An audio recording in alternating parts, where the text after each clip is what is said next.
Nkwanirizaako nnyo mukwano gwange era gy'osinza okuba ng'otuwuliriza nkutegeeza nti okola kyamaanyi nnyo okubeera ku mayengo gano. Mukwano gwange nkutegeeza nti nno ffe twewaddeyo kubanga tukapudeetinga buli kadde buli ssaawa buli weetaaga okubeera ng'oli updated. Kakati olunaku olwaleero oluvannyuma lwa Bobi Wine ne Robert Kyagulanyi Ssentamu okubalemesa omukolo gwabwe eri ku One Love Beach e Busaabala, kye bakoze baddidde omukolo kifo ky'okuwanika ne bagenda ne boolekera ku kitebe wali e Makerere e Kavule. Mukwano gwange nkwanirizaako nnyo ku UG Updates TV kw'osinzira okuba ng'otuwuliriza nkutegeeza nti era okola kyamaanyi nnyo okuba nga kw'oli. Gwe ate nakuba ng'otweyungako genda wali wansi waliwo ekigambo subscribe kikoonemu koona mu kadde ojja kuba ng'otufollowinga obeere nga nawe oli updated buli kadde buli ssaawa. Kaakati tukimanyi bulungi nnyo olunaku olwaleero poliisi esazeeko ekifo kya One Love Beach e Busaabala. Seekubayo tiyaggaasi n'okwonoona ebintu emu ssaako okumenya geeti n'okuwamba abamu ku bakozi ababaddeyo.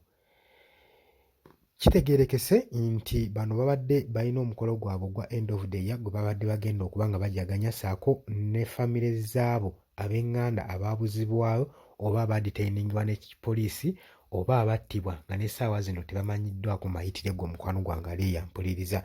Omukolo gubadde gugendereddwamu okujjukira ssaako n'okuba nga basiima bakomredi bonna bonna olw'omulimu ogw'amaanyi gwe bakola mu kitebe kino ekya Unity Platform. Kaakati poliisi olwaleero erayidinze ekifo n'ebalemesa omukolo guno okugenda mu maaso.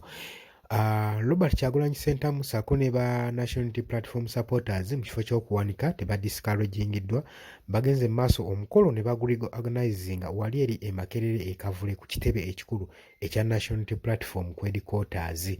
Ne basalawo omukolo baguzzaawo ssaako n'okuba nga beeyozaayoza n'okwenaaza ekifo ku maaso.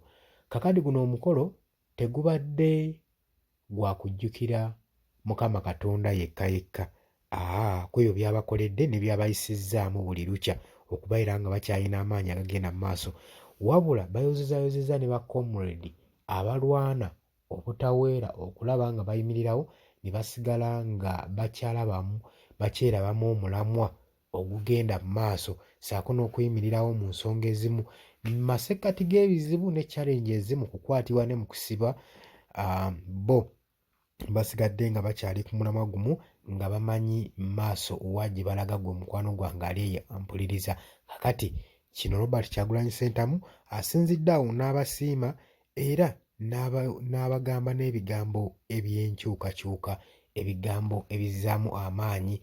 Wabagambye nti nno tukimanyi bulungi nti nno buli kimu kye mukola musigale nga muli ba muwendo ate era n'okwewaayo ng'embadde musigadde nga mwewaayo okulaba nga mulwanirira ekiruubirirwa kyammwe kisobole okuba nga kituukirira. Gwe omukwano gwange ali eyo ampuliriza. Kino kikulaga nti ne mu masekkati mu bizibu waba Mukama Katonda akyabateereddewo ekkubo ery'okuggusa ekyo kye mubeera muluubirirwako kasita mubeera nga mukutte direction nkyamu.